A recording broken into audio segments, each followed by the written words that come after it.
وتاني يوم الصبح بيفوق أمير، بيشوف جميلة بتحاول تسحب الكرسي المتحرك. أمير قام بسرعة عشان يساعدها. جميلة قعدت على الكرسي المتحرك وبصت له وابتسمت وقالت: متشكرة قوي يا أمير، جزاك الله خيرا. أمير ما ردش عليها، هو أساسا ما يعرفش الجملة دي ردها إيه. جميلة حركت الكرسي ودخلت الحمام واتوضت واستعدت لصلاة الفجر. أمير ما كانش جايله نوم، لكن مش قادر يقوم، جسمه متكسر ومش متعود أبدا على نومة الكنبة. أمير بيبص في الساعة وبيقول: ياه، ايه اللي مصحيكي بدري كده؟ الساعة 5:30. جميلة بتبصله وبتقوله: انت ايه اللي مقعدك يا أمير؟ ما سمعتش صلاة الفجر ولا ايه؟ يلا قوم اتوضى وصلي، الفجر قدم بقاله نص ساعة. أمير مش قادر أصلا يقف على رجليه من شدة التعب، هو أساسا مش متعود لا ينام على الكنبة ولا يصحى بدري ولا يصلي كمان، لكنه مضطر إنه يسمع كلام جميلة. أمير وقف ودخل الحمام، اتوضى وبدأ يصلي الفجر. جميلة خلصت الصلاة ومسكت إمساكية الأذكار وبدأت تقرأ فيها، وبعد ما خلصت مسكت المصحف وبدأت تقرأ الورد الخاص بيها، وقربت من السرير وقالت: لو سمحت يا أمير، ممكن تساعدني إني أنام في السرير تاني؟ أمير قرب منها وشالها بين إيديه وحطها على السرير. جميلة كانت خفيفة جدا لكنها كانت مكسوفة حبتين. أمير بيبص لها وبيبص لملامحها البريئة اللي عمرها ما حاولت تزيفها بمساحيق التجميل.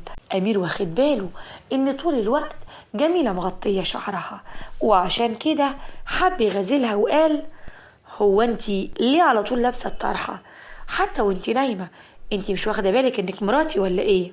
جميلة بتبصله وبتبتسم ابتسامة خفيفة وبتقول: ايوه طبعا عارفة اني مراتك وانت حلالي، لكن انا مش اتعودت بصراحة اني ابين شعري، واحنا برضو لسه ما خدناش على بعض.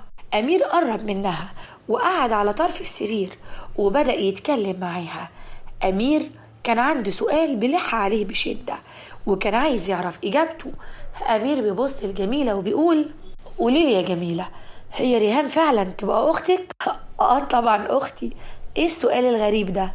لا، رد عليا بجد، هي اختك فعلا؟ يعني من امك وابوكي ولا قريبتكم من بعيد؟ لا يا امير، اختي. انت تعرف ريهام منين؟ اصلا انا كنت عرفتها كده ضمن شلة شباب كنت مصاحبهم زمان يعني. اصلها كانت بتسهر وبتسكر ويعني بترقص في اماكن مشبوهة، على ما اظن انك مش كده. ولا انت كده يا جميلة، وكل اللي بتعمليه ده مجرد خطة عشان توقعيني وتتجوزيني، ولا ايه يا جميلة؟ جميلة بتبصله وتبرق وترد عليه بعصبية وبتقول: لو سمحت يا أمير، أنا ماليش دعوة برهان ولا ليا دعوة بعمايلها، كل واحد حر في نفسه، أنا مش هدخل معاها القبر، كل واحد بيتحاسب على أعماله. وبعد إذنك ما تتكلمش كده معايا تاني، أظن يعني إنك ما شفتش مني حاجة وحشة طول الفترة اللي عرفنا بعض فيها، ولو يا سيدي مش عاجبك خلاص احنا ممكن نتطلق. انا اساسا ما وافقتش اتجوزك غير بعد الكلام اللي خيري بيه قاله لي يعني عنك. امير مش فاهم حاجة ولا فاهم ابوه قال لها ايه، عشان كده امير كان لازم يعرف هو ايه اللي حصل امبارح واول الاحداث كانت سريعة قوي وهو مش فاهم حاجة. امير هدي وقال لها: هو ابويا قالك ايه يا جميلة؟ اتفضلي اتكلمي.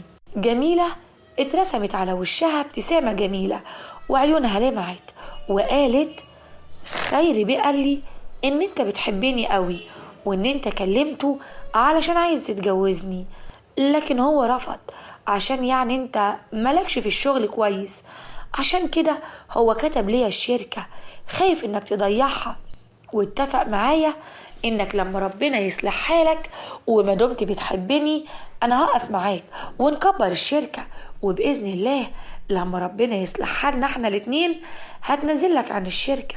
انا مش عايزة شركتك يا امير، كل اللي انا عايزاه انك تكون زوج محترم وتتغير للأحسن. مش انت برضو بتحبني وطلبت ايدي من ابوك ولا ايه يا امير؟ أمير دارت الأفكار في راسه، مش عارف تفسير للكلام اللي أبوه قاله، لكن عرف إن أبوه ما حكاش ليها إن هو وعبد الرحمن اتفقوا عليها. أمير قرب منها ومسك إيدها وقال: على فكرة يا جميلة، أنا طبعا بحبك ونفسي أتجوز واحدة زيك من زمان، بس إحنا لسه معرفناش بعض كويس. يا ريتك بقى تسمعي الكلام وتحببيني فيكي أكتر. جميلة سحبت إيدها من إيده بكسوف شديد وقالت: على فكرة يا أمير، أنا قلت لوالدك إنك لو ما بقتش إنسان كويس وملتزم دينيا وأخلاقيا وشاطر في شغلك كمان ورجل أعمال شاطر زي والدك، أنا هتطلق منك، وكمان مش هديلك الشركة ولا هديلك أي حاجة. على فكرة في حاجات كتير أوي أنا مش فاهماها، لكن خيري بيه وعدني إنه بيعمل كل حاجة لمصلحتي ومصلحتك، ووعدني كمان إنه في المستقبل هيفهمني حاجات أكتر. وفضل أمير يتكلم مع جميلة وتحكي له عن طفولتها ويحكي لها عن مغامراته. وبعد أكتر من ساعتين كان أمير قاعد لسه بيتكلم مع جميلة، محسش بالوقت من شدة جمالها وبراءة ملامحها، لحد ما سمعوا حد بيخبط على الباب. أمير وقف وقال: اتفضل يا اللي بتخبط. وكان اللي بره زيزي هانم اللي فتحت الباب ودخلت. جميلة بصت لها وقالت: ايه ده يا ماما، هو حضرتك بيتي معانا ليلة امبارح ولا ايه؟ صباح الخير يا عرسان. ايوه يا حبيبتي، خيري بيه اصر ان احنا نقعد معاكم كام يوم، وانا بصراحة ما قدرتش امشي واسيبك في الحالة دي. صباحية مباركة يا احلى عروسة، ربنا يسعدكم يا حبيبتي. امير بيبص لزيزي هانم وبقول: طبعا يا طنط، حضرتك تشرفي، الفيلا بيتك وبيت جميلة، حضرتك والانسة ريهام شرفتونا والله.